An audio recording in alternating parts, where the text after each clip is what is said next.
వివేకవంతులైన వాళ్ళు ఈ ఇంద్రియాలను తమ స్వాధీనంలో ఉంచుకుంటారు.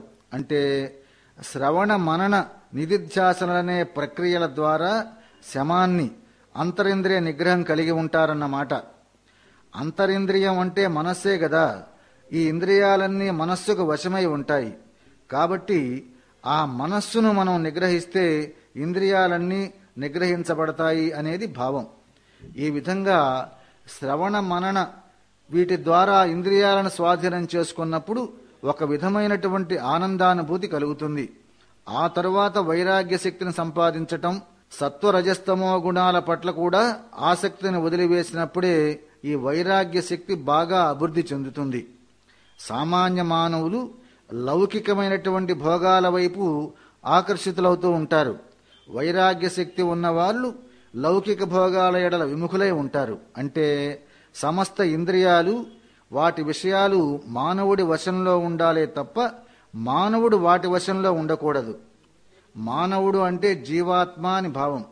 అట్లా ఇంద్రియాలకు, వాటి భోగాల ఎడల ఉండే ఆసక్తికి అతీతమైనటి స్థితియే వైరాగ్యం.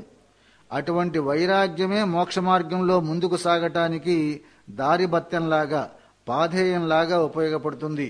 శ్రవణాదుల ద్వారా మనం అద్వితీయమైనట్టి పరమాత్మకు సంబంధించిన తాత్పర్యాన్ని గ్రహించాలి.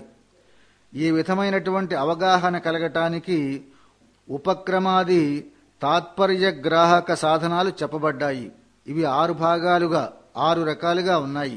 షడ్విధలింగానితు ఉపక్రమోపసంహారాభ్యాస ఫలాపూర్వతార్థవాదోపపత్యాఖ్యాని ప్రకరణ ప్రతిపాద్యస్యార్థస్య తదాద్యంతయోరుపపాదన ఉపక్రమోపసంహారౌ యథా ఛాందోగ్యే షష్ఠాధ్యాయే ప్రకరణ ప్రతిపాద్యాస్య ద్వితీయ వస్తునః ఏకమేవా ద్వితీయమిత్యాదౌ ఏతదాత్మ్యమిత్యంతే చ ప్రతిపాదనం. ప్రకరణ ప్రతిపాద్యస్య తన్మధ్యే పౌనః పుణ్యేన ప్రతిపాదనమభ్యాసః యథా తత్రైవ ద్వితీయ వస్తునో మధ్యే తత్వమసీతి నవకృత్వః ప్రతిపాదనం. ఫలం తు ప్రకరణ ప్రతిపాద్యస్యాత్మజ్ఞానస్య తదనుష్ఠానస్య వా తత్ర శ్రూయమాణం ప్రయోజనం. యథా తత్ర తత్ర ఆచార్యవాన్ పురుషో వేద తస్య తావదేవ చిరం యావన్న విమోక్షే అథ సంపత్స్యే ఇది అద్వితీయ వస్తు జ్ఞానస్య తత్ప్రాప్తి ప్రయోజనం ఫలం శ్రూయతే. అపూర్వాతాతు ప్రకరణ ప్రతిపాద్యస్య ద్వితీయ వస్తునః ప్రమాణాంతర విషయీకరణం. ఈ తాత్పర్యగ్రాహక సాధనాలనే లింగములని అంటాం. అవి 6 రకాలుగా ఉంటాయి. ఉపక్రమం, ఉపసంహారం, అభ్యాస ఫలం, అపూర్వత, అర్ధవాదం, ఉపపత్తి. ఇవి ఉపక్రమం అంటే ప్రతిపాదింపదలచిన విషయాన్ని ఆరంభించటం. ఉపసంహారం అంటే ప్రతిపాదింపదలచిన విషయం యొక్క చివరి భాగం. వీటికి ఉదాహరణగా ఛాందోగ్యోపనిషత్తులోని 6వ అధ్యాయాన్ని చెప్పుకుంటాం. ఆ ప్రకరణంలో ప్రతిపాదింపదలచినటువంటి విషయం అద్వితీయ వస్తువును గూర్చి, నిర్విశేష బ్రహ్మ యొక్క తత్వాన్ని గూర్చి, ఆత్మా పరమాత్మల యొక్క అభేదాన్ని గూర్చి, ఆరుని తన కుమారుడైనటువంటి శ్వేతకేతువుకు ఆత్మతత్వాన్ని బోధించటం, జగత్స్వరూప వర్ణనం, సృష్టిక్రమ వర్ణనం, షోడశకళా పురుష వర్ణనం, అవస్థాత్రయంలో ఉన్న పురుషుని స్థితిని వర్ణించే ప్రకరణాన్ని ఉపక్రమించారు, అంటే ఆరంభించారు. ఇట్లా చెప్పి అనేక ఉదాహరణలు ఇచ్చి ఇటువంటి గుణాలతో కూడిన అంటూ చివరలో ఆ సత్యాన్ని చెప్పదలచినటువంటి అద్వితీయ వస్తువును ప్రతిపాదించి ఆ ప్రకరణాన్ని ముగించారు. ఇది ఉపసంహారం. ఈ ఉపక్రమానికి, ఉపసంహారానికి, ఆదికి అంతానికి మధ్యలో ఆ ప్రకరణంలో చెప్పదలిచిన విషయాన్ని అనేక సార్లు మాటిమాటికి ప్రతిపాదించటాన్ని, చెప్పటాన్నే అభ్యాస ఫలం అంటాం. లేదా అభ్యాసం, ఆవృత్తి అని కూడా అంటాం. ఛాందోగ్య ప్రకరణంలోనే ఆ చెప్పదలచిన నిర్విశేష పరబ్రహ్మను గూర్చి, అద్వితీయ వస్తువును గూర్చి అనేక సార్లు అనేక ఉదాహరణలతో చెప్పారు. ఆ విషయాన్నే 9 రకాలుగా ప్రతిపాదించారు. ఇదంతా ఆవృత్తి అభ్యాస ఫలం. ఇక 4వదైనటువంటి అపూర్వత ఈ ఛాందోగ్య ప్రకరణంలోనే ఆ అద్వితీయ వస్తువుని గురించి చెబుతూ మధ్యలో తత్వమసి అనే కొత్త విషయాన్ని ప్రతిపాదించారు. ఆ సత్యాత్మను గూర్చి, ఆత్మ పరమాత్మల అభేదాన్ని గూర్చి చెబుతూనే, ఓ శ్వేతకేతు, అదే సత్యం, అదే ఆత్మ, అదే నీవు, తత్వమసి అని చెప్పారు. ఈ విధంగా ప్రకరణం మధ్యలో ఒక కొత్త విషయాన్ని ప్రతిపాదించటాన్ని అపూర్వత అంటాం. ఈ తత్వమసి అనేది గతంలో చెప్పని విషయం. అట్లా చెప్పటం వల్ల ప్రకరణంలో చెప్పదలచినట్టి ఆత్మజ్ఞానం యొక్క, అంటే ఆత్మానుష్ఠానం యొక్క ప్రయోజనం సిద్ధిస్తుంది. అక్కడక్కడ ఆచారులైన వారికి తెలుసు, వారి విధంగానే చెప్పారు అనే మాటల స్థాయిత్వం ముక్తి లభించేటంత వరకే.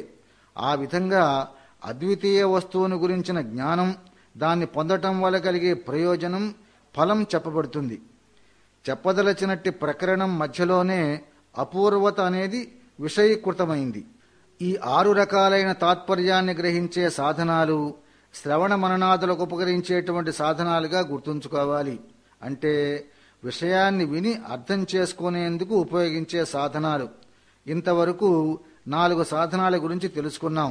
ఇక ఆ తరువాత యథా తత్రైవ ద్వితీయ వస్తునో మానాంతర విషయీకరణం ప్రకరణ ప్రతిపాద్యస్య తత్ర తత్ర ప్రశంసనమర్థవాదః యథా అత్రో తతమాదేశమప్రాక్షీః ఏనాశ్రుతం శృతం భవతి అమతం మతం అవిజ్ఞాతం విజ్ఞాతమితి అద్వితీయ వస్తు ప్రశంసనం. ఇప్పుడు అర్థవాదమనే తాత్పర్య గ్రాహక సాధనాన్ని గూర్చి విందాం. విధివాక్యాలను గాని నిషేధవాక్యాలను గాని బలపరిచి బోధించటం కోసం నిందారూపంగా గాని స్తుతిరూపంగా గాని వివరించటాన్ని అర్థవాదం అంటాం. స్తుతి గాని నింద గాని ప్రయోజనంగా ఉన్న లౌకిక వాక్యాన్ని కూడా అర్థవాదం అంటాం. ఆయా ప్రకరణాల్లో ప్రతిపాదింపదలచిన విషయాన్ని ప్రశంసించటం అర్థవాదం అంటాం. దీనికి ఉదాహరణగా ఛాందోగ్యంలోనే ఆ అద్వితీయ వస్తువుని గూర్చి, నిర్విశేష బ్రహ్మను గూర్చి చెప్పే సందర్భంలో దేనివల్ల వర్ణింపబడిన వస్తువును గూర్చిన జ్ఞానం కలుగుతుందో, దేనివల్ల అనుభూతికి రాని విషయం కూడా అనుభూతమవుతుందో, దేనివల్ల అజ్ఞాతంగా ఉండే పరమాత్మ కూడా తెలిసినవాడవుతాడో అంటూ ఆ అద్వితీయ పదార్థాన్ని గూర్చినటువంటి ప్రశంస ఉంది. ఈ విధమైనటువంటి ప్రశంసను అర్థవాదం అంటాం. ఇక ఉపపత్తి అంటే ఏమిటి? ప్రకరణ ప్రతిపాద్యార్థ సాధనే తత్ర శ్రూయమాణా యుక్తి రూపపత్తి యథా తత్ర సౌమ్యకేన మృత్పిండేన సర్వం మృణ్మయం విజ్ఞాతం స్యాద్వాచారంభణం వికారో నామధేయం మూర్తికేత్వేవ సత్యమిత్యాదౌ అద్వితీయ వస్తు సాధనే వికారస్య వాచారంభణమాత్రత్వే యుక్తి శ్రూయతే. ప్రకరణం యొక్క తాత్పర్యాన్ని గ్రహించటానికి ఉపకరించేటువంటి సాధనాల్లో చిట్ట చివరిది ఉపపత్తి. ఈ ఉపపత్తినే యుక్తి అని కూడా అంటాం. ఆయా ప్రకరణాల్లో చెప్పదలిచినటువంటి విషయం యొక్క అర్థాన్ని సాధించటం కోసం తర్కపూర్ణమైనటువంటి యుక్తుల ద్వారా విశదీకరిస్తాం. దీన్నే ఉపపత్తి అని అంటాం. ఈ ఛాందోగ్యంలోనే అద్వితీయ వస్తు ప్రశంస చేసే సందర్భంలో సత్యబ్రహ్మను నిరూపణ చేయటం కోసం, ఓ ప్రియదర్శనుడా, ఒక మట్టిబిడ్డను చూచి మృత్తికతో తయారయ్యే సమస్త కార్యజాతాన్ని, వస్తువులను మనం ఊహించుకోవచ్చు. పేర్లలో మాత్రమే కుండ, దాక, చట్టి, బాణ అనే భేదాలు తప్ప మట్టి అనేది ఒకటే సత్యం. ఇంకా ఇటువంటి అనేక యుక్తుల ద్వారా చెప్పదలిచినటువంటి సత్యబ్రహ్మను గూర్చి తార్కికమైన యుక్తుల ద్వారా విషయం చెప్పడం జరుగుతుంది. అట్లా చెప్పటాన్నే ఉపపత్తి అంటాం. ఈ విధమైన 6 సాధనాల ద్వారా మనం విన్న విషయం యొక్క తాత్పర్యాన్ని గ్రహించాలి. ఆ విధంగా గ్రహించిన దానిని మననం చేయాలి అని చెబుతూ షడ్విధ లింగాలను విశదీకరించారు. ఆ విషయం మనకు అర్థమైనంతనే ఈ జ్ఞాపకాలు, ఈ లింగాలు లేదా గుర్తులు అన్నీ వాటిలోనే, ఆ విషయంలోనే లయమైపోతాయి. ఎట్లా? ఇది ఎలా సంభవం? మన ఇంద్రియాలు, మనస్సు, బుద్ధి, అహంకారం అన్నీ తన్మాత్రలలో శబ్ద, స్పర్శ, రూప, రసగంధాదుల్లో లీనమైపోయినట్టే. ఇంతవరకు చెప్పినదంతా శ్రవణమనే విషయాన్ని విపులీకరించటం కోసమే. శ్రవణం అంటే కేవలం వినటమే కాదు, ఆ విన్నదాని తాత్పర్యాన్ని బాగా గ్రహించాలి. తరువాత మననం అనే విషయాన్ని గూర్చి తెలుసుకుందాం. మననస్తు సుతస్యాద్వితీయ వస్తునో వేదాంతార్థానుగుణయుక్తిరభినరవరత అనుచింతనం విజాతీయ దేహాది ప్రత్యరయితాత్ విజాతీయ వస్తు జాతీయ ప్రవాహో నిదిధ్యాసనం అస్యార్థః విజాతీయ దేహాది బుద్ధ్యంత జడపదార్థ నిరాకరణేన సజాతీయాద్ ద్వితీయ వస్తు విషయ ప్రత్యయ ప్రవాహీకరణం నిదిధ్యాసనమిత్యర్థః. గహనంగా చింతనం చేయటాన్నే మననం అంటాం. దేన్ని గూర్చి గహనంగా చింతన చేయాలి? మనం విన్న పరమాత్మకు సంబంధించినటువంటి వేదాంత విషయం యొక్క అర్థాన్ని, తాత్పర్యాన్ని, దానికి అనుగుణమైనటువంటి యుక్తుల ద్వారా నిరంతరం గంభీరంగా ఆలోచన చేస్తూ ఉండటమే మననం. మనం పరమాత్మను గురించిన కొన్ని విషయాలు విన్నాం, వాటి తాత్పర్యాన్ని బాగా గ్రహించాం. ఆ వేదాంత విషయాల్లోని పరమార్థానికి అనుగుణమైన వేరువేరు యుక్తుల ద్వారా, అంటే తార్కికంగా ఎల్లప్పుడూ గంభీరంగా ఆలోచిస్తూ ఉండాలని భావం. దాన్నే మననం అంటాం. ఒకే జాతికి చెందిన వాటిని సజాతీయాలని, వేరు జాతులకు చెందిన వాటిని విజాతీయాలని అంటాం. జాతి అంటే తెగ అన్నమాట. ఆత్మ, పరమాత్మ ఈ రెండు సజాతీయాలు. ఆత్మకు ఇంద్రియాలు, శరీరం, ఈ ప్రాపంచిక విషయాలు ఇవన్నీ కూడా విజాతీయాలు. ఆత్మకు ఈ దేహాలన్నీ విజాతీయాలు కదా.